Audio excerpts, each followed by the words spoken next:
Magandang umaga po sa inyo lahat. Gagayahin ko sana yung bati nung anak ko eh. Magandang lalaki ako sa inyo lahat. Kaya lang, baka maraming magre-react eh, no? So, purihin ang Panginoong Diyos sa isa namang pribilehiyo na tayo po ay makapag-aaral ng Kanyang buhay na salita. Tayo pong lahat ay manalangin. Aming Ama na nasa langit, kami po ay muling lumalapit sa inyo at nagpapasalamat sa pribilehiyong ito na minsan pa ay aming tunghayan ang iyong buhay na salita.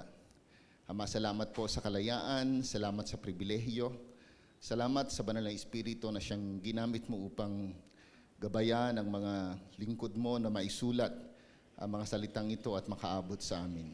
Samahan niyo po kami na nawa sa pag-aaral ding ito ay patuloy na mangunang banal na Espiritu sa aming kalagitnaan at kumilos ka sa aming mga puso na kami po ay inyong gisingin, bigyan ng maliwanag na pag-iisip, kababaang loob na tanggapin ang anumang mensahe ang inyong pagkakaloob.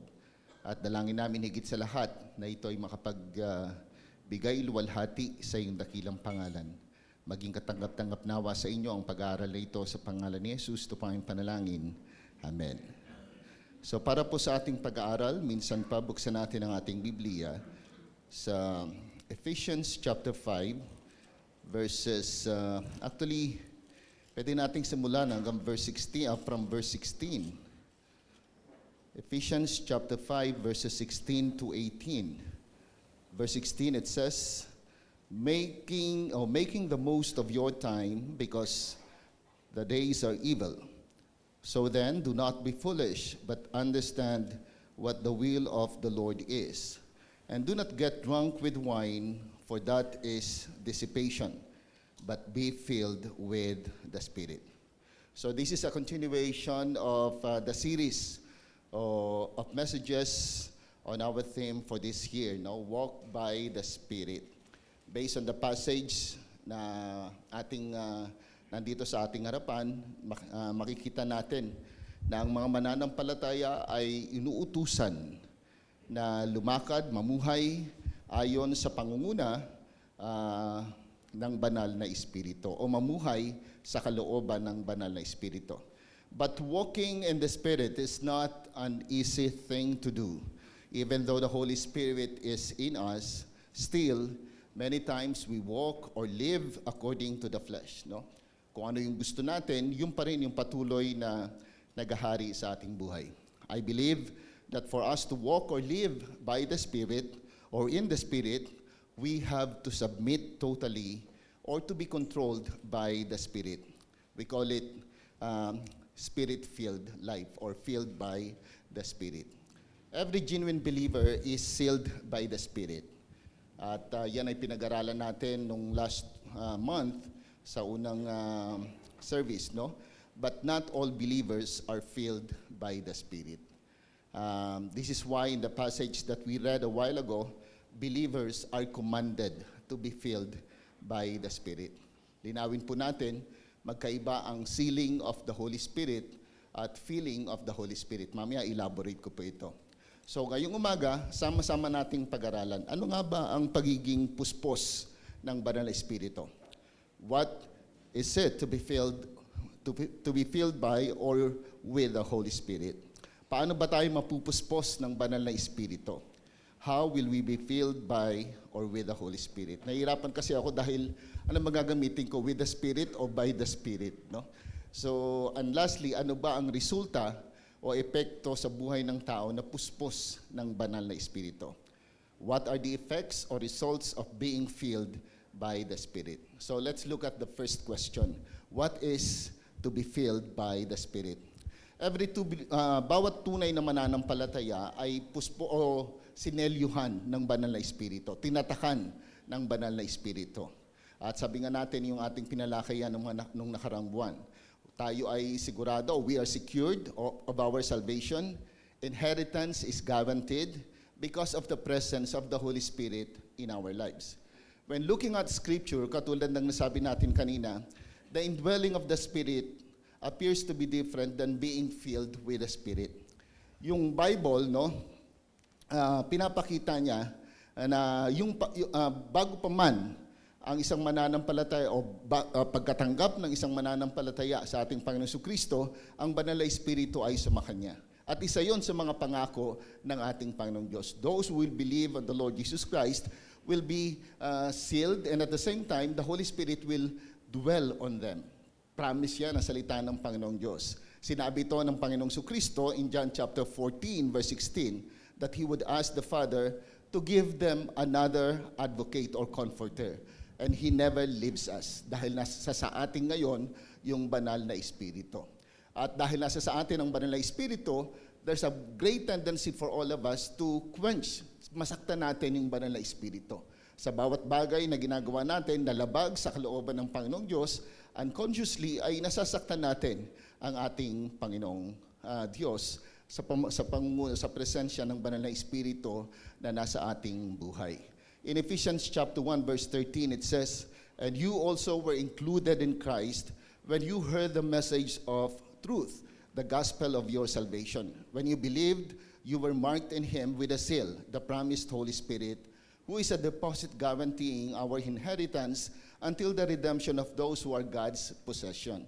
So, dito sa Book of Ephesians, pinaliwana o pinakita ni Apostle Pablo na bawat mananampalataya ngayon ay kinakasihan ng banal na Espiritu. Kung ikaw ay tunay na mananampalataya, sa madaling salita, ang banal na Espiritu ay sumasayo at ikaw ay sinelihuan bilang katibayan o katiyakan na ikaw ay tagapagmana ng ating Panginoong Diyos at nasa sa iyo ang tunay na kaligtasan.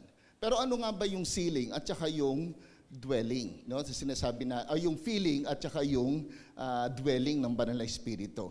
Kung yung dwelling of the Holy Spirit ay promise ng Panginoon, no? Bago siya umakyat sa langit, sinabi niya na bababa ang banal na Espiritu, yung feeling naman ay command.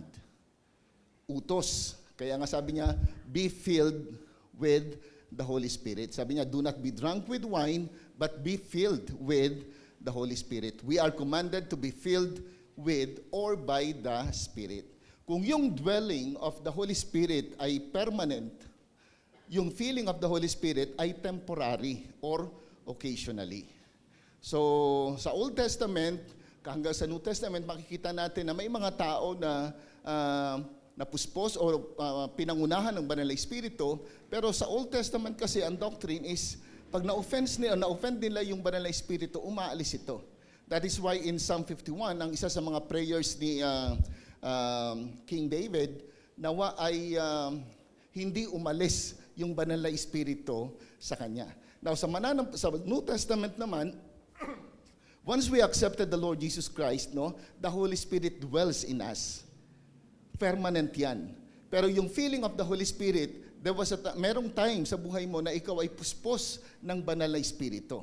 Pero sa maraming pagkakataon, maaring hindi ka puspos ng banal na Espiritu. Maaring ngayong nasa simbahan ka, ikaw ay puspos ng banal na Espiritu.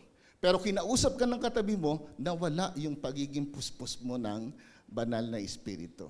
Saro na ka ulit o napuspos ka ulit ng banal na Espiritu. So huwag kayong magkwentuhan, baka mawala yung feeling of the Holy Spirit. Then, kung yung dwelling of the Holy Spirit ay one-time event, when we accepted the Lord Jesus Christ, no, simultaneous yan na nangyayari. Lahat ng doctrine of salvation, isahang bagsak yan. Bagamat tayo iniisa-isa natin. Kasama doon, yung pagpasok ng banal na Espiritu sa buhay ng bawat sa atin. Pero yung feeling of the Holy Spirit, sabi nga natin, pwedeng paulit-ulit na mangyari.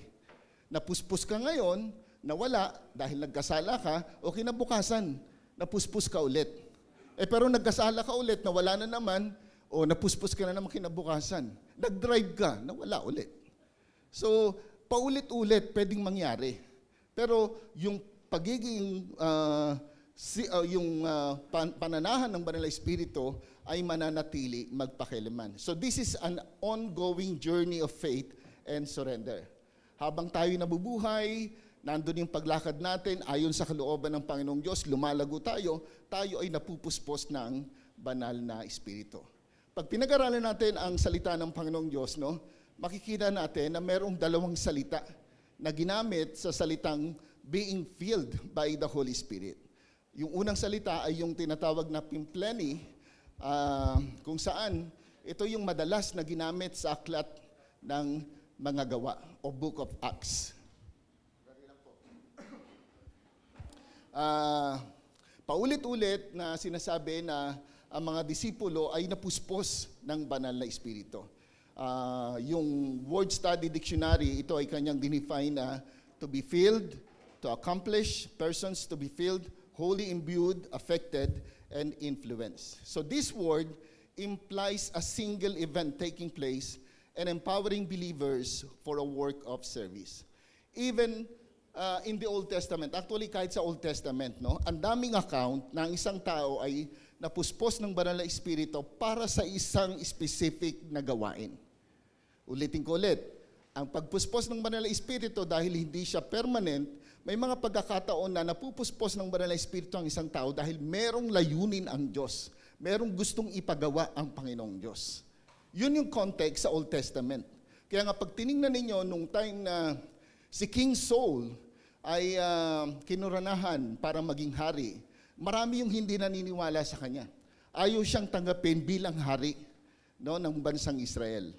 Pero nung time na nilusob ng mga kalaban yung Jabes Gilead, ang sabi doon sa 1 Samuel chapter 11 verse 6, then the Spirit of God came upon Saul mightily when he heard these words, and he became very angry. And because of that, nilusob niya ngayon yung Jabes Gilead. Naging matapang yung dating timid na tao. Why? Because of the presence and the feeling of the Holy Spirit sa buhay niya. In fact, nung time na yon, siya ay nag-prophesy. Lahat ng tao nag-prophesy, ay yun, habang naglalakad yung mga prophets, no, nung siya ay napuspos, nag-prophesy din siya. So sa madaling salita, may mga panahon na ang isang tao ay napupuspos ng banal na Espiritu dahil merong layunin ang Panginoong Diyos. Maraming account yan. Si Moses, nung pinangunahan niya yung bansang Israel, no, siya ay napuspos ng banal na Espiritu. Ang Espiritu ng Diyos ay sumasa kanya. Kaya kung mababasa nyo sa Numbers chapter 11, there was a time na merong mga pag-iisip na yung lahat ng merong laban na parang yung lahat ng desisyon na kay Moses lang. So dahil doon, sabi ng Panginoong Diyos, sabi ni Yahweh, okay, kukunin ko yung ilang bahagi ng Espiritu na nasa sayo at ibibigay ko doon sa 70 leaders. So kaya doon binigay isa-isa. But the implication is very clear. When Moses led the Israelites, he was filled by the Holy Spirit. At hindi niya kayang gawin. Can you imagine to lead more than 3 million people? At hindi lang basta 3 million, kundi matitigas na ulo na 3 milyon na tao. So kung wala yung presensya ng banal na Espiritu sa kanyang buhay, I doubt. Kung nakalagpas pa sila ng Red Sea, baka doon pa lang, bago pa lang sila tumawid, wala na, ayawan na kagad. In fact, in the ministry, yun din yung katotohanan That is why yung work ng pastor, sa isang parang patinignan mo, napakadali niyang trabaho. Pero ang tanong, bakit ang daming nagre-resign na pastor? Bakit maraming churches ang walang pastor? At maraming pastor ang walang pinaghawak na church? Isa sa mga dahilan, kung hindi ka puspos, wala sa iyong banal na Espiritu, hindi mo kayang ipagpatuloy ang gawain ng Panginoon. Then si Joshua, nung time na siya ay pumalit kay Moses, now si Moses kinikilala na dakilang leader.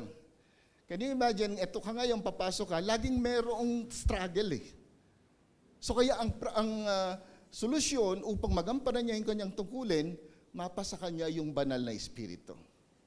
And this is a good promise for all of us. Once na ikaw ay tawagin ng Panginoong Diyos, makakaasa ka na ikaw ay i-empower ng ating Panginoong Diyos. Yung last time na preaching ni Peter, di ba, when God calls, He will enable. And one of those enabling na gagawin ng Panginoong Diyos ay yung pagpuspos ng Banal na Espiritu o yung presensya, pagkilos ng Banal na Espiritu sa buhay ng kanyang tinawag. Sa New Testament, makikita rin natin yan, yung mga apostles. Nung sila ay napuspos ng Banal na Espiritu, Acts chapter 2, anong ginawa ni Peter? Tumayo, nanguna. Kung maalala nyo, si Peter, siya yung nagtatwa sa Panginoon 3 times. Di ba? Hindi ko kilala yan. Bakit niya tinatwa? Dahil sa takot. But when he was filled by the Holy Spirit, he became courageous, bold sa pangangaral ng salita ng Panginoon. Merong layunin at dahil napuspos siya ng Banal na Espiritu, nagawa niya kung ano yung pinagagawa sa kanya ng ating Panginoong Diyos. Ganon din si Stephen at lalo na si Apostle Pablo. Sa Acts chapter 13, no, at sa iba't iba pang mga passages, makikita natin na dahil sa pangunguna ng Banal na Espiritu o pagpuspos ng Banal na Espiritu sa buhay ng mga taong ito, nagawa nila yung mga bagay na hindi nila kayang gawin sa sarili nila. Nandiyan din sila David, Daniel, at marami pang iba. Sa New Testament, marami rin tayong makikita na dahil sila ay napuspos ng Banal na Espiritu, sila ay nakagawa ng mga bagay na hindi kayang gawin nang wala ang presensya ng Banal na Espiritu sa kanya. So, ang mapapansin natin dito sa lahat ng account, kapag ang isang tao o grupo ng mga tao ay napuspos ng Banal na Espiritu, just what I've said a while ago, gumagawa sila ng mga kakaibang pagkilos, makapangyarihang pagkilos, dahil sa pangunguna ng Banal na Espiritu. Kaya nga itong theme natin at itong pinag-aaralan natin, katulad ng unang preaching na sinabi natin, kung wala ang Banal na Espiritu, wala rin tayo. Walang Kristyanismo, walang iglesia, walang ministry na magpapatuloy. Ganon kahalaga yung ministeryo ng Banal na Espiritu sa buhay ng bawat sa atin. And I believe that is also one of the reasons why after accepting the Lord Jesus Christ as our Lord and personal Savior, the first gift that we receive from God is the Holy Spirit. Kasi kung walang Banal na Espiritu, wala rin tayo. Pero sabi nga natin, no, minsan lamang ito, yung feeling. Pero pwede siyang maulit. Pero habang tayo nagpapatuloy sa buhay pananampalataya, mas nanaisin natin ang mapuspos ng Banal na Espiritu.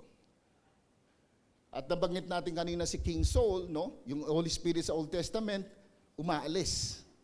At once na nawala ang Banal na Espiritu, pag-aralan natin yung life ni King Saul, gaano ka-miserable ang buhay na wala ang presensya ng Banal na Espiritu sa kanyang buhay. Same is true sa buhay pananampalataya. Kung wala ang Banal na Espiritu, una, hindi ka mananampalataya, tingnan mo rin kung gaano ka-miserable ang buhay na wala sa ating Panginoon.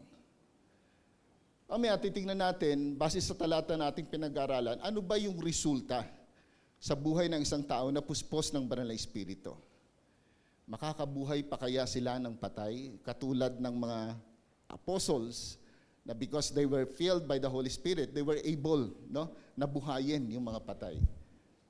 At para mamaya makita rin natin, kasi mayroong mga wrong connotations about being filled by the Holy Spirit. So, yung isa pang Greek word na ginamit sa filling of the Holy Spirit o being filled by the Holy Spirit is pleroo. Pleroo, no? Ang ibig niya sabihin is to make full. Ito yung ginamit dito sa Ephesians chapter 5 verses 18 o verse 18. Do not get drunk on wine which leads to debauchery. Instead, be filled with the Spirit. So as believers, we are filled as we seek His guidance in all areas of our lives. So ibig sabihin, all of us here, if you truly accepted the Lord Jesus Christ as your Lord and personal Savior, you can be filled by the Holy Spirit. Especially if you are willing to surrender to the leading and guidance of the Holy Spirit. Kasi kung yung feeling of the Holy Spirit is a command, ibig sabihin, meron tayong effort na dapat gawin. Yung sealing, yung dwelling of the Holy Spirit, promise eh. When we accepted the Lord Jesus Christ, nasa atin na kagad. Pero yung isa, wala kang ginawa. No? Kusang ibinigay sa atin yan. Pero yung feeling, meron tayong dapat gawin. Mamaya titingnan din natin kung ano yung dapat gawin. Naku, dami natin titingnan mamaya.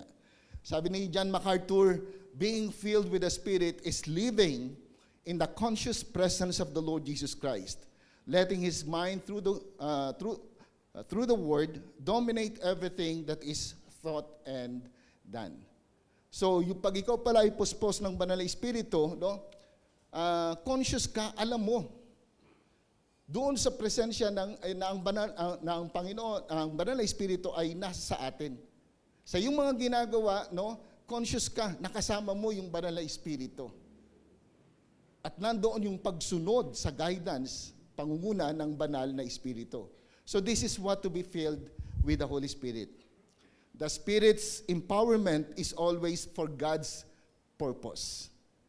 Whether leadership, prophecy, no, wisdom, or bold witness, ini-equip niya yung isang ordinaryong tao na ang kumikilos ngayon, hindi na siya, kundi yung banal na Espiritu na nasa sa kanya.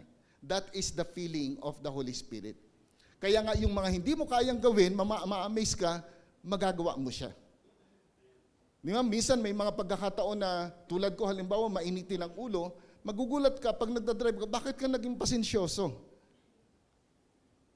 Baka takot ka lang mapaaway, no?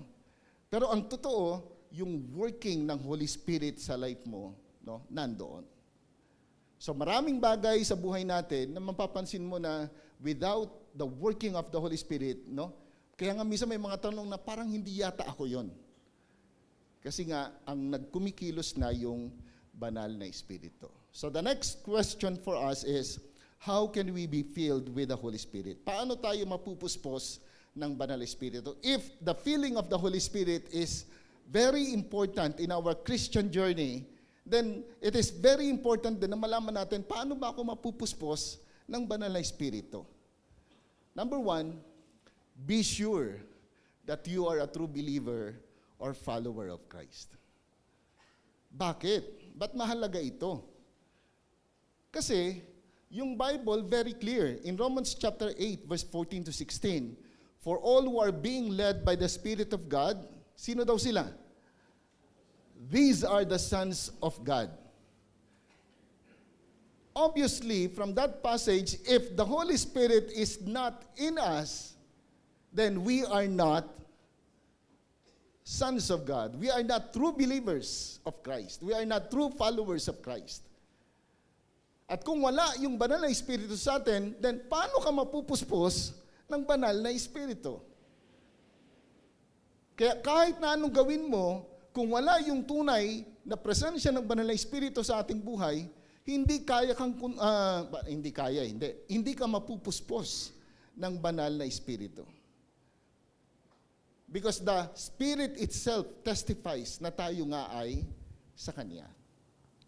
So number one, siguraduhin muna natin, talaga bang tayo ay Kristiyano na?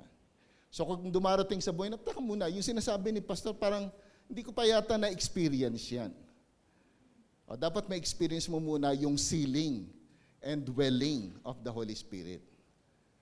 Secondly, repent or confess our sins. Para tayo mapuspos ng banal na Espiritu, it is very, very important, no, na tayo ay malinis sa harapan ng Panginoong Diyos. Sapagkat kung meron mang bagay na makakapigil, no, sa ating relasyon sa Panginoong Diyos, yun yung kasalanan. Ang solution is to confess our sins. And the good news is that when we confess our sins, He is faithful and just to forgive us from all our sins and cleanse us from all our unrighteousness. So kung tayo ay merong itinatagong kasalanan, baka yun yung nagiging hadlang sa pagpuspos, pangunguna, pagkontrol ng banal na Espiritu sa buhay ng bawat isa po sa atin. A clean heart makes room for God's presence. Hindi pwedeng pagsamahin yung dalawa eh. And thirdly, pray. Ask God to fill you with the Holy Spirit. Since this is a command, ibig sabihin, no, pwede nating ipanalangin na, Panginoon, puspusin mo po ako ngayon ng banal na Espiritu. Katulad ngayong umaga, bago ako pumunta rito, I pray to God na, Lord, please fill me with the Holy Spirit as I deliver your message. Sa inyo rin, pwede nyo yung panalangin, no? Kung ano man ang ginagawa ninyo, no, pwede nating panalangin na, Lord, please fill me, guide me, control me with your Holy Spirit. So, isang pagpapakumbaba sa harapan ng Panginoong Diyos, na kilalanin natin na kailangan natin siya. At isa sa pagpapahayag ng pagpapakumbaba na yan ay yung pananalangin, paghingi. Bakit? Sapagkat yung prayer ay isang pagpapahayag ng ating pagdepende sa ating Panginoong Diyos. Kaya nga doon sa ano yung pinag-aralan natin? 7 essential, ang definition natin ng prayer doon is prayer is a total conscious dependence on God. Kahit na anong ginagawa mo, no, alam mo sa sarili mo na, Lord, kinakailangan kong dumepende sa iyo. So pray, ask God to fill you with the Holy Spirit. Fourth, fill your heart and mind with the Word of God. Fill your heart and mind with the Word of God. Now, interesting po ito sapagkat pag binasa nyo yung Colossians chapter 3 verse 16, kung saan sinasabi ng Apostle Pablo na puspusin natin ang ating mga pustisipan ng salita ng Panginoong Diyos, yung resulta ng pagiging puspos ng salita ng Panginoong Diyos, pag binangga ninyo sa Ephesians chapter 5:19 hanggang chapter 6, verse 4, yun din yung resulta ng pagiging puspos ng banal na Espiritu. Bakit? Tandaan natin na ang banal na salita ng Diyos ay nabuo dahil sa pagmumuna ng banal na Espiritu. Hindi pwedeng magkaroon ng contradiction. So, if we want to be filled by the Holy Spirit, mahalaga na punuin din natin yung salita natin at isipan natin ng salita ng Panginoong Diyos. Meditate and obey the Word of God. It is one thing to know the Word of God, and it is another thing to obey the Word of God. We cannot be filled by the Holy Spirit by just merely studying the Word of God. Dapat mahalaga, nandoon yung pagpapakumbaba at pagpapasakop na, Lord, I am willing to submit kung ano man ang tinuturo mo sa iyong buhay na salita. At isa na dyan, mahalin natin ang ating kapwa. At marami pang iba. And lastly, yield completely to God. Surrender your will. Surrender your desires and plans to God. Unfortunately, no, parang dahil hindi tayo conscious sa presence ng Banal na Espiritu, mabilis tayong gumawa ng desisyon. At pag nagawa na natin, tsaka lamang natin siya, Lord, bless niyo po yung desisyon na gagawin ko. But if you want to be filled by the Holy Spirit, no, sa lahat ng aspeto ng iyong buhay, ang tanong ko na, Lord, ito ba yung gusto mo para sa akin? Kasi ang hinahanap mo, yung will, yung pangunguna ng Banal na Espiritu. Kaya marami tayong desisyon sa buhay na palpak eh. Kasi, ang tiningnan lang natin, actually, hindi kung ano yung tama at mali. Ang tiningnan lang natin, ano yung gusto natin. Without even considering yung pros and cons. Sa decision cycle, mahalaga yun eh. Ano ba yung decision ko? Ano ba ang pwedeng kawain nito? No? Ano ba ang pwedeng maging negatibo at positibong resulta nito? Ano ba yung pwedeng plan B ko o plan C ko kung sakaling hindi ito mag-workout? Pero tayo, ang tendency sa atin, pag gusto natin, talon kagad tayo. And without even asking God, nabigyan tayo ng wisdom. So para tayo mapuspos daw ng Banal na Espiritu, dapat willing tayong surrender lahat sa atin. Dahil ang hinihingi nga natin, yung pangunguna niya, hindi yung sarili natin. The Spirit or the Holy Spirit fills those who are fully available to Him. Parang sinasabi mo kasi na, Lord, nandito ako. Di ba sabi sa 1 Corinthians chapter 6, yung body na ito ay temple, lalagyanan ng banal na Espiritu. So ibig sabihin, sinasabi mo na, Lord, sa'yo to. Kung ano yung gusto mo, mangyari sa buhay ko. Ba't ko ito iniisa-isa? Kasi nga, sabi natin, merong wrong impression about feeling of the Holy Spirit. Nung dumating sa Day of Pentecost, nung sila ay napuspos ng Banal na Espiritu, yung mga tao na napuspos ng Banal na Espiritu ay nagsalita ng known language. Bakit ko ginamit yung known language? Kasi although this is a speaking of tongues na sinasabi natin, known siya kasi naiintindihan ng mga tao na nasa sa kanila o nando sa paligid nila. Totoo na merong speaking of tongues. Nasa Bible yun eh. Pero hindi yun yung bubbling words na ginagamit ngayon. Ito ay naiintindihan ng mga nakikinig. Kasi ang purpose ng speaking of tongues para maipangaral ang mabuting balita sa mga tao, sa lahat ng tao. Kaya nga, pag binasa nyo yung 1 Corinthians chapter 14, especially yung verse 22, sabi ni Apostle Paul, yung speaking of tongues is sign for the unbelievers, not for the believer. Kasi for believers, it's more of exhortation. Samantalang yung preaching is more for the unbelievers. Kaya pag sinundan nyo ulit yung babasahin nyo na yun, sasabi niya, pag may dumating na unbeliever sa loob ng church at lahat kayo nagsasalita ng ibang wika na walang nakakaintindi, anong sasabihin ng unbeliever? Ang gulo dito, di ba? Hindi siya mabibless. So kaya yung purpose ng speaking of tongues para may pangaral ang mabuting balita. So ngayon, ginagamit siya na instrumento na for you to be filled by the Holy Spirit, you must speak in tongues. Pero sa Bible, ginamit siya one time. Balikan natin. Yung feeling of the Holy Spirit, ginamit man niya sa isang individual o sa isang grupo, merong layunin.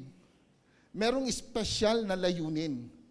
At during that time, since lahat ng mga Hudyo from different nations pumunta doon sa Jerusalem, iba-iba yung wika nila, so gumamit ang Panginoong Diyos ng instrumento sa pamamagitan ng pangangaral ng ibang wika.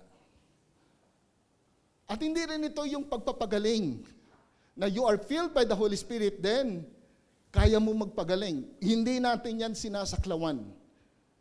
Ang pagpapagaling ay nangyayari noon hanggang ngayon dahil walang imposible sa Panginoong Diyos. Pero iba yung feeling of the Holy Spirit. Magkaiba sila doon sa para siguro mas clear, yung fruit of the Spirit, especially yung ginagamit natin sa ministry, ang purpose niyan is to equip the saints. Ibig sabihin, meron akong gift of teaching, binigyan ako ng gift of teaching para mapakinabangan ng ibang tao. Meron akong gift of faith to encourage others. Hindi ito para sa sarili ko lang. Kaya yung mga spiritual gifts na meron tayo ngayon, para to sa ikalalakas, ikatitibay ng isang iglesia. So kung ikaw ay puspos ng Banal na Espiritu, yung pagkilos mo, ang isa sa mga nakikinabang, yung mga taong nasa paligid mo. Hindi lang ikaw. Hindi for showmanship. Kaya iba, doon sa sinasabi natin na for you to be filled by the Holy Spirit, you must speak in tongues. Parang you must be able to heal, no, yung mga may karamdaman. Pero meron pang isang mahalaga, kaya mong bumuhay ng patay. Kaya niyo ba yon? Oh, hindi natin kaya yun, kaya iba yon. So ang feeling of the Holy Spirit, for us to be filled by the Holy Spirit, number one, be sure that you are a true believer, genuine believer. Second, you can repent, or you have to repent of your sins. Kasi kung hindi malinis ang ating buhay, then isang malaking problema yan. Thirdly, pray, ask God to fill you with the Holy Spirit. Then fill your heart and mind with the Word of God. And lastly, yield completely to God. Kapag ang isang tao ay puspos ng Banal na Espiritu, alam niyo po, hindi yan maitatago. Magmamanifest yan sa buhay niya. Kasi yung feeling of the Holy Spirit, yung isa sa mga epekto niyan, no? Yung fruit of the Spirit, characters.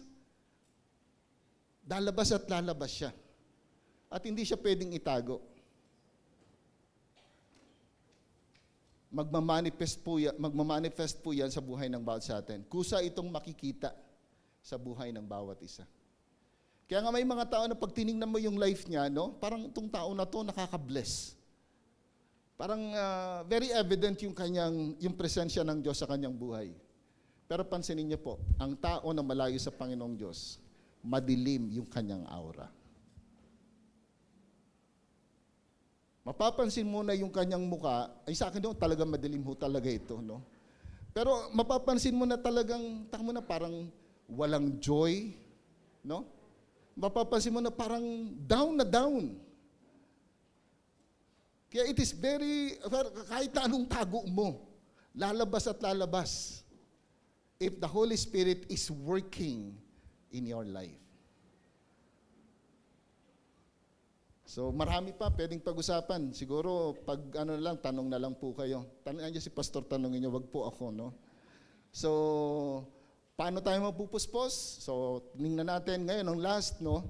What are the results or effects of being filled with the Holy Spirit or by the Holy Spirit in the life of the believers? Ano ba yung resulta o epekto sa buhay ng tao pagka siya ay napuspos ng banal na Espiritu?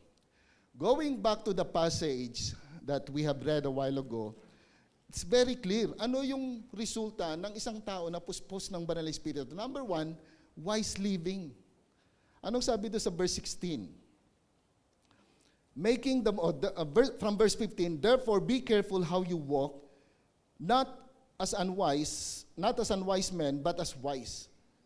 Then verse 16, making the most of your time because the days are evil. So then do not be foolish, but understand what the will of the Lord is. The exhortation of Apostle Paul is very clear. Live wisely. Do not be foolish. And then, for us to be wise, sabi niya ganyan, do not get drunk with wine, but be filled with the Holy Spirit. So if you are filled by the Holy Spirit, I believe, no, you will be wise. Do you believe that? Gusto niyo maging matalino? Hindi academically lang, no? Kundi yung pagtingin sa buhay. Kaya nga sabi ng psalmist, mas magaling ako sa aking guro. Bakit? Dahil sabi niya, alam ko yung salita ng Panginoong Diyos. And if the Holy Spirit is in us and we are filled by the Holy Spirit, then hindi yan magko-contradict doon sa gusto ng Panginoon. Kaya sa mga desisyon natin, nagiging matalino po tayo. Kung malayo ka sa Panginoon, doon.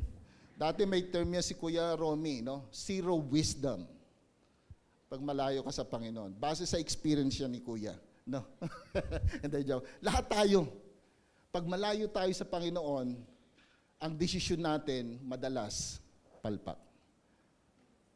Second, worship living. Ano sabi doon? Pagdating ng verse 18, sandwich siya, no? Sabi sa verse 18, and do not get drunk with wine, for that is dissipation, but be filled with the Spirit. Speaking to one another in psalms and hymns and spiritual songs, singing and making melody with your heart to the Lord. So ibig sabihin, ang isang taong puspos ng banal na Espiritu may puso ng pagsamba, pagpupuri, pag-awit sa ating Panginoong Diyos. Meron ba sa inyo rito na parang hindi nyo minsan mapigilan ang umawit? At minsan pag umaawit kayo ay tumutulong pa ang inyong mga ano man yun, no? So, kasi bigay na bigay ka nararamdaman mo. May mga tao na hindi makatuloy ng kanta dahil umiiyak Umiiyak dahil alam niya sintonado siya, no? Parang ganito yung boses ko. So, ang hirap. But the truth is this, no?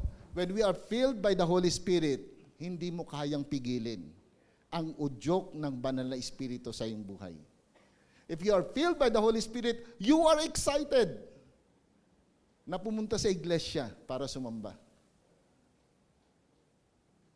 Kasi alam mo, yun yung gusto ng Panginoong Diyos para sa iyo. And thirdly, grateful heart. Mapagpasalamat. Verse 20, anong sabi diyan? Always giving thanks for all things in the name of our Lord Jesus Christ to God, even the Father. Ang isang taong puspos ng banal na Espiritu, walang dahilan para hindi siya makapagpasalamat sa Panginoong Diyos. With all the crisis na meron tayo ngayon, still, tayo'y magpapasalamat because we know that God is in control of everything. We know na ito ay hinulaan ng Panginoon Diyos. Darating ito, mangyayari ito. Salamat Lord, malapit ka nang dumating. Sa bawat challenges, thank you Lord dahil dinidevelop mo yung karakter ko. Walang dahilan na hindi ka magiging mapagpasalamat kung ikaw ay puspos ng banal na Espiritu. Kaya yung mga grumpy na tao dyan, no? Taka muna, baka wala pa yung banal na Espiritu. O baka naman hindi na-exercise lang, no? But the good news is this, no? Iba-iba yung journey natin eh.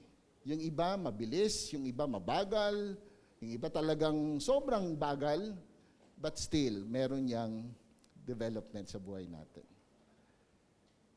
And pang-apat, godly home. Hindi ko na ito elaborate kasi lagi naman natin itong pinag-uusapan. Pero yung lagi nga nating sinasabi, the command for us in this passage, apat yan eh. Wife, submit to your own husband. Husband, love your... Sino mamahalin natin? Wife natin. Huwag yung iba, no? Then, pangatlo, children, obey your parents. And then, parents, bring your children. Apat na utos sa pamilya. Pero lahat yan, kung titingnan mo, lahat yan, parang imposible na mangyari sa sarili natin. Kung ikaw yung klase ng babae na very strong, matalino ka na, strong pa yung personality mo, most probably kakainin mo talaga yung asawa mo. Di ba? Kung ikaw yung babae na ikaw yung mas malakas ang kita sa inyong bahay, most probably, no, kakainin mo yung asawa mo. And in fact, inulaan na yan eh. You will desire, no, your husband. Sabi ng Panginoong Diyos, o sabi ni Yahweh in Genesis chapter 3, after the fall of man. So kasama yan sa curse. Kaya yung mga dominanteng asawa na ina-under nila yung asawa nila, uy, curse yan, tigilan nyo yan. Hindi yan kalooban ng Panginoong Diyos. Sinabi na nga curse yan eh, no? Tapos yan pa yung practice ninyo. So yung ibig sabihin, hindi siya ganun kadali. But look at this. If I am filled by the Holy Spirit, and the Holy Spirit is the one, no? Siya yung kumikilos, nagkukontrol sa aking buhay, then I will submit to my husband. Then yung husband, love your wives. Madali po ba yan? Lalo na kung hindi loving, hindi unlovable. Di ba ang hirap? Pero taka na, balikan natin. If you are filled by the Holy Spirit, then you will love your wives. Alam yung madaling mahalin ng asawa kung katulad ni Rosel. Ay pumayag ni Peter. Kung katulad din daw ni Meg, sabi nila. Di ba? Pero hindi yun eh. Dahil siya ay command, ibig sabihin, hindi nakabase kung lovable yung tao. Dahil yung command, no? Bago siya pakinggan niyo po ito, maganda ito eh. Bago siya maging damdamin, dapat muna sumunod ka. Command muna siya. Tsaka lang siya susunod. Ang problema na kaya tayo nahirapan magmahal kasi ang inuuna natin, emosyon. Pastor, wag muna emosyon. Yung command muna, no? Command, love. And then pag ikaw ay natutong magmahal, then dun susunod yan. Mas magiging maganda.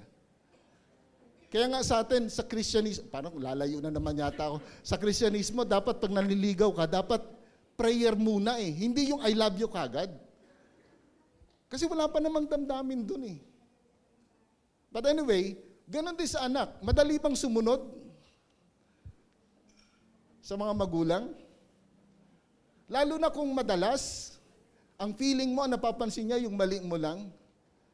Pero teka muna, dahil you are filled by the Holy Spirit, then you will submit.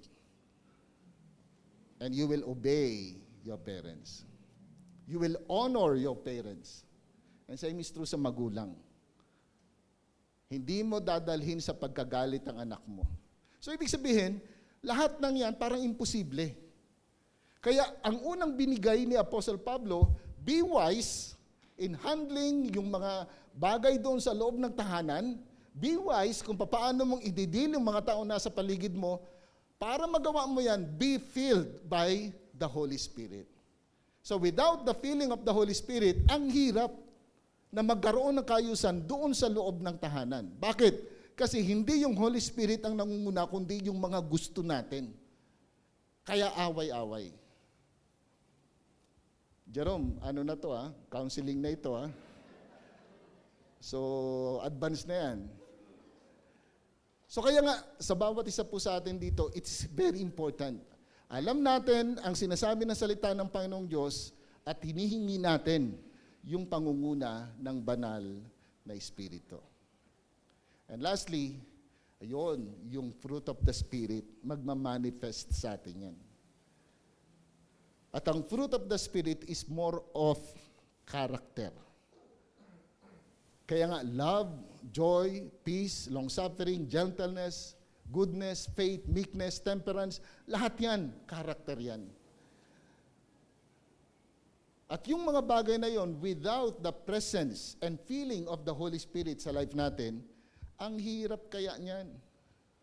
Self-control, subukan ninyo na mag-drive ng mahabang oras. Tapos yung pagod na kayo.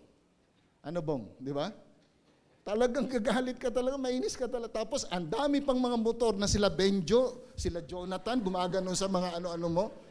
Ewan ko lang kung magkaroon ka ng long suffering at patience, no? Nandun pa si Lino, tapos ka talaga. So kaya, without the presence of the Holy Spirit, tapos tayo dyan. Sa mga paghihirap na naranasan natin sa krisis, paano magkakaroon ng joy? Paano magkakaroon ng peace? Tapos ang dami mo pang, nagsabay-sabay pa si Judith, nagsabay-sabay, di ba? Ano nang gagawin ko? Pero yung presence of the Holy Spirit, nagbibigay ng kapayapaan. So, ibig sabihin, buhay natin bilang mananampalataya, hindi tayo pwedeng maglakbay nang wala ang presensya ng Banal na Espiritu. But praise God, because the Holy Spirit dwells in you. Pero it is one thing to be, sabi nga natin, it is one thing na yung Banal na Espiritu nasa atin, pero it is another thing na tayo ay puspos ng Banal na Espiritu. Ang pagiging puspos ng Banal na Espiritu ay nangangailangan ng pagkilos, ng effort sa buhay ng bawat sa atin. Sabi nga natin, kung yung sealing, yung dwelling, automatic. Pero yung feeling, dapat nandoon yung ating paninigurado na tayo mananampalataya. Nandoon yung ating panalangin na tayo puspusin ng Banal na Espiritu. Pamumuhay na may pagsunod sa Kanyang marami. Hindi siya bigla namang dumarating sa atin.